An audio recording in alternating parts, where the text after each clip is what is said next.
so please concentrate here. A factor that Freud believed could cause psychopathology was how children negotiated various stages of development from infancy to maturity. एक ऐसा factor जिसकी Freud बात करते हैं, believe करते हैं, could cause psychopathology, आपको मनोवैज्ञानिक समस्या उत्पन्न कर सकती है, was how children negotiated various stages of development from infancy to maturity. शिशुवावस्था से मेच्योरिटी तक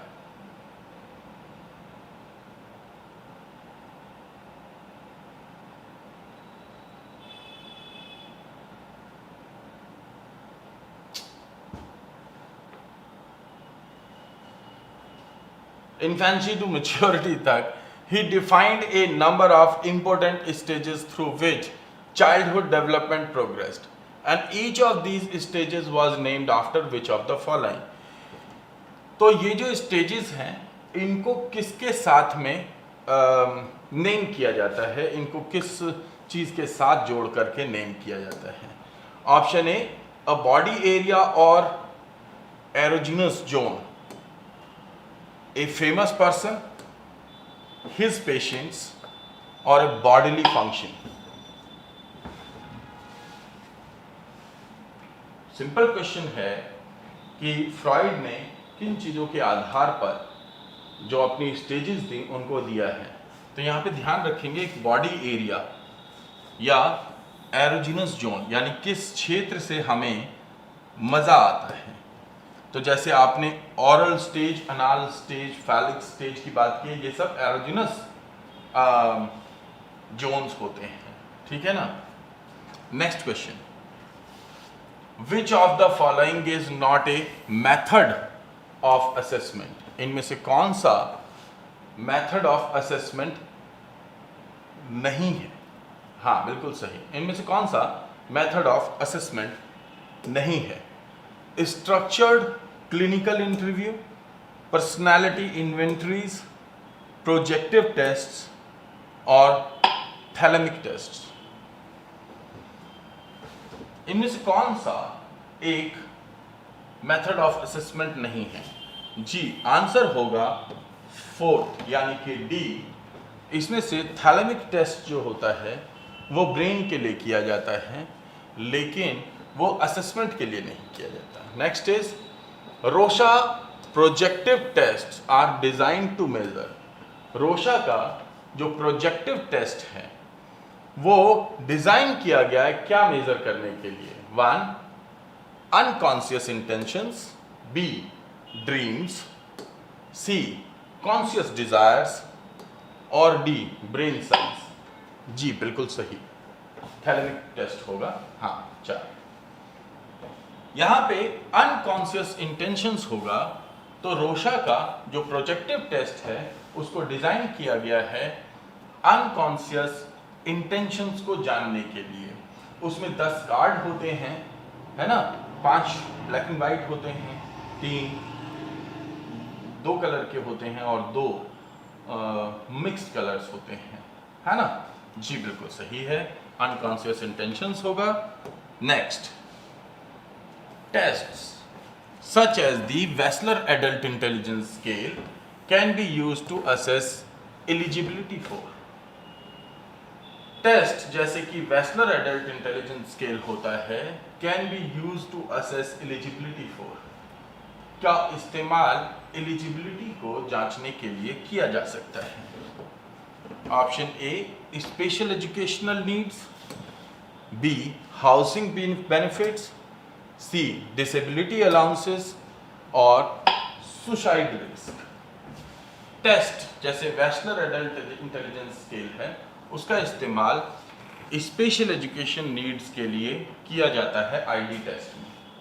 ठीक है जी, बिल्कुल इंटेलेक्चुअल लेवल को आंकने में.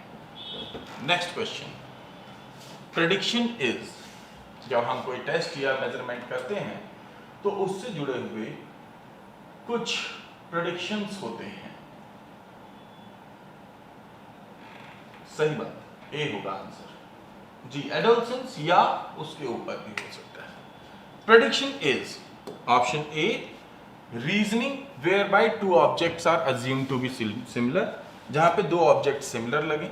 ए statement about what will be observe before it actually occur, कुछ होने से पहले ही उसके बारे में एक स्टेटमेंट देना। Third, anything that precedes another thing, कोई भी चीज जो कि किसी दूसरी चीज को प्रेसीड करती हो। A measure of success of a test for test rule principle और थियरी, एक मेजरमेंट। जी यहाँ पे आंसर आएगा, a statement about what will be observe before it actually occurs. Prediction यही होती है, बिल्कुल जी। और किसी भी टेस्ट से जुड़ी हुई एक प्रेडिक्शन होती है जो कि जिससे कि उस टेस्ट का बेनिफिट होता है, उस इवैल्यूएशन का बेनिफिट होता है। नहीं, ये नहीं होगा, ये होगा जी। खैर, आज के लिए इतना ही थे। आज तो मैंने आपका समय भी ज़्यादा ले लिया। आप अपना क्वेश्चन लिख दीजिएगा मेरे को and I can discuss with that, ठीक है ना? हाँ, कोई इश्यू नहीं है and don't feel like that. देखो यहाँ पे बिलीव मी, अगर आप कर सकते हैं तो, नहीं कर सकते तो कोई फ़र्क नहीं पड़ता। कोई भी क्यों आपका कोई कमेंट, हम तो चाहते हैं कि आप कमेंट करें and I am talking to you. हाँ, प्रेडिक्शन का मतलब ही ये होता है कि कोई चीज़ होने से पहले ही उसको एक स्टेटमेंट के रूप में बता देना। यही तो टेस्ट से जुड़ा हुआ होता है। हर टेस्ट कुछ ना कुछ प्रेडिक्ट जरूर करता है, ठीक है? सो बी पॉजिटिव। आज का जो सेशन है बिल्कुल इसके आगे का काम करेंगे और लास्ट में 5 to 10 क्वेश्चंस रखेंगे। अच्छा हुआ मैंने आज 5 ही क्वेश्चन रखे थे, पर कल वाले सेशन में थोड़े ज़्यादा रख लेंगे और इसी तरीके से कर देंगे। हाँ, कोई इशू नहीं है, ठीक है। Statements are statements, no issue. वो स्टेटमेंट इसलिए आता है क्योंकि हम टेस्ट के साथ स्टेटमेंट वर्ड जोड़ते हैं, है ना? इसलिए टेस्ट स्टेटमेंट आता है और कोई कारण नहीं है। किसी और का कोई प्रश्न हो तो बताएं और फिर मिलेंगे आप लोगों से। हाँ जी, कोई इशू नहीं, कोई इशू नहीं भाई। आप मुझे टाइप कर दीजिए, मैं व्हाट्सएप पे आपको आंसर कर दूंगा। आप क्यों टेंशन ले रहे हो? आपका अगर कोई क्वेश्चन है, अगर वो नहीं यहाँ पे नज़र आया, मुझे नहीं पता भाई, मैं YouTube वाला व्यक्ति नहीं हूँ, ऐसा हो सकता है, ठीक है ना? नहीं, नोबडी इज़ हियर जो कि आपका कमेंट, आप इतनी देर से कमेंट कर रहे हो, आपका कोई कमेंट डिलीट हो रहा है क्या? नहीं, जब तक आप अननेसेसरली अब्यूजिव नहीं होगे आपका कमेंट डिलीट नहीं होगा। और वो भी अब्यूजिव होने पे डिलीट यूट्यूब ही कर देता है, ठीक है ना? और आप अगर नॉन अब्यूजिव रिपीटेटिव होगे तो प्रॉब्लम हो सकती है कि आप उसमें आपका कमेंट नहीं डिलीट होता, आपको ब्लॉक होता है, कोई भी हो तो। नहीं, ठीक है, कोई इशू नहीं है, पॉजिटिव रहते हैं और टेंशन नहीं लेते हैं। खैर, कल का जो सेशन होगा वो 11 बजे ही होगा, ठीक है? और हम इसी टॉपिक को आगे लेकर के चलेंगे क्योंकि पिछले वीक में इस सेक्शन के टॉपिक नहीं हुए हैं। पहले हम ये मेजरमेंट को कंप्लीट करेंगे। आप में से कोई भी शाम में पीआरटी वाले सेशन में सेशन देखना मत भूलना, क्योंकि जो मेजरमेंट का पर्सनालिटी और इंटेलिजेंस वाला सेक्शन है वो वहाँ पे चलेगा और वो आपके लिए ज़रूरत रहेगी। तो 5 o'clock आपको मैंने जो मैसेज किया था आपका टाइम टेबल, उसमें पीआरटी का भी टाइमिंग लिखा हुआ है, मुझे नहीं याद है आज है या कल है। आप देख लेना उसे और उसके अकॉर्डिंग आप उससे करना।